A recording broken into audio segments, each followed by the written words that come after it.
Harry's wife, preparing for the coronation. Hello, I'm H.G. Tudor.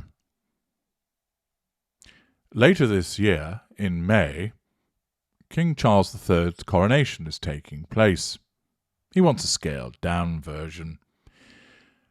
And of course, there is speculation as to whether the Prince of Gingerness and his handler, the Duchess of Bronzer, will attend. Well, we can always rely upon there to be entertaining speculation as to their behaviours before looking at what might actually occur as a consequence of the vision of Hilary Rose of the Times. And she dreams up the scenes in Montecchio ahead of King Charles's big day. It's written in the voice of Prince Harry. So today I'm wearing the full dress uniform of the household cavalry. Meg glances up at me. Spurs, she says. Interesting choice. Any particular reason? I'm practicing for the coronation, I say, when I will wear whatever uniform I want, especially if it's the one that Willie wasn't allowed to wear to his wedding, which, by pure coincidence, is this. Fancy that, Harry's wife says distractedly, shouting at someone to light a scented candle like now, but in a loving way, and only because scented candles don't just light themselves, and must she do everything herself, even light candles? She sighs. It's Tuesday, she says, tracing her finger seductively over the family activity wall chart. Chicken meditation for you today. I clatter off to the coop, where I select a chicken and place it carefully on my head. It clucks. Lovingly, I think. It's hard to be sure.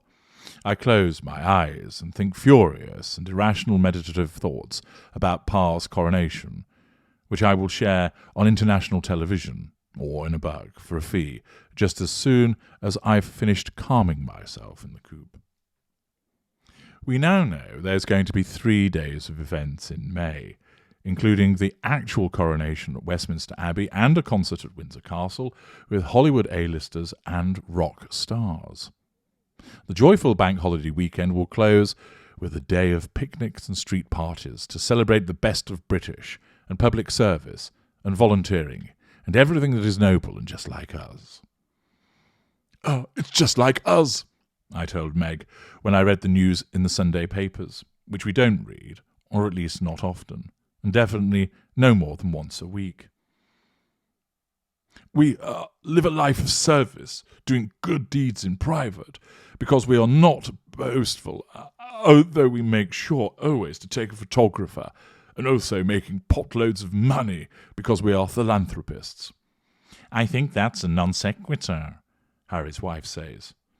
Oh, I love it when you speak Spanish, I tell her. Harry's wife looks at me strangely. The coronation, she says. I've been thinking, and here's the plan. If we're invited, we won't go. If we're not invited, we'll go on Oprah. Realistically, we'll go on Oprah anyway. So basically, I say, we throw a massive strop about the whole thing, whatever they do and whatever they say. Yes, she says, stroking my thigh encouragingly. And there's a golden coach I've got my eye on. It'll be perfect to take us up the M4 into London. Whatever you want, my love, I tell her. You didn't get the tiara you wanted for the wedding, so the least they could do is haul you up the M4 from Frogmore in the gold state coach. The press release will explain that it's only because it chimes so well with our environmentalism and concern for the planet, Harry's wife says, and not to spite your father, who was due to travel in it, and has only ever been lovely to me. I tell her I'm confused. Horses, she says. Zero carbon emissions. Why has nobody else thought of that? Wait, can we monetize horses? They're the future of travel. Apart from private jets, I say, because I need them to get to polo matches, and Harry's wife needed one to get her to the baby shower, because there are literally no commercial flights between London and New York. None at all. Who knew? And I've been thinking about the balcony, Harry's wife says. You have? I say. I have, she confirms. There's going to be no repeat of that picture of us. The one where you're standing at the back behind Willie and Kate and basically everyone in the whole country except Uncle Andrew. Including Uncle Andrew, she says tetchily. We were standing behind him as well. But my heart is full of forgiveness, not revenge. And Mariah Carey was mistaken when she said on my podcast that I had diva tendencies. And how long does a girl have to wait before someone else lights a candle? More importantly, she adds, turning the full force of her beautiful eyes on me, I have a plan. I didn't get where I am today without a plan. Oh, I know, I say wonderingly. Look where you are, a successful humanitarian, an actress in your own right, here in Monty Shit Show. I meant married, Harry's wife clarifies, to you. But yeah, all that other stuff too. Anyway, because we're not working royals, we won't be invited onto the balcony. So plan A is we run out onto it before everyone else and shout, surprise!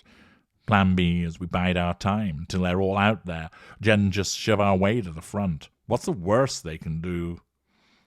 Throw us off, I suggest helpfully, then sigh, because I will miss the Queen so much. But the real Queen, not that woman who Pa married, who always did have ideas above her station.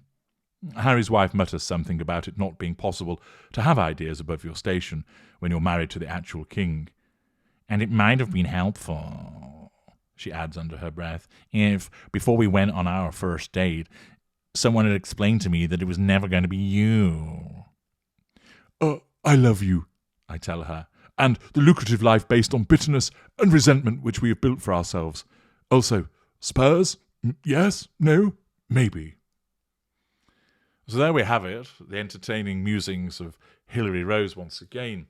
And it shows, of course, the contempt with which and the ridicule that Harry and Harry's wife are held in by many of the journalists in the United Kingdom and, of course, elsewhere. But how would Harry and Harry's wife be regarding the coronation? Well, much of the time, it isn't on the radar of Harry's wife. She's focused on what's in front of her. But if it is mentioned in terms of what's going to happen, then naturally she believes that she should be front and centre, that they should be invited and that they should attend, because her narcissism will dictate this is an excellent opportunity to control people, draw fuel, and of course manage that all-important facade and utilise it for residual benefits in terms of monetising it. It'll also be the case that at the time, if they are placed in row Z, her sense of victimhood and the threat to control that's posed by that will cause her to complain about it, and will be subjected to probably another 6-episode series on Netflix all about how badly they were treated at the coronation and how she should be the Queen of the United Kingdom and Harry should be king until such time he has his head chopped off as a consequence of a diktat issued by her. Her narcissism will dictate that they should attend and that they should be afforded star treatment, because that's what she believes that she is. And she cannot comprehend that their behaviour means that they shouldn't be afforded any of that at all. She will turn up with that rictus grin, acting as if nothing has happened.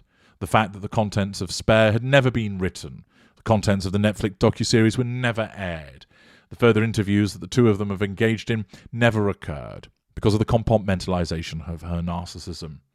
People will go, look at the brass neck of her. What a cheek turning up at this event, once again seeking to overshadow it.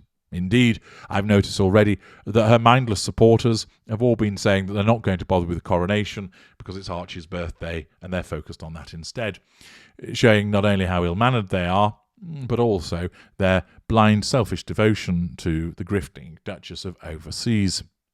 Nevertheless, the coronation is too big a prize for Harry's wife's narcissism to miss, and she will want to attend and ensure that she and Ginger Bollocks are prominent and that they make huge use of their attendance.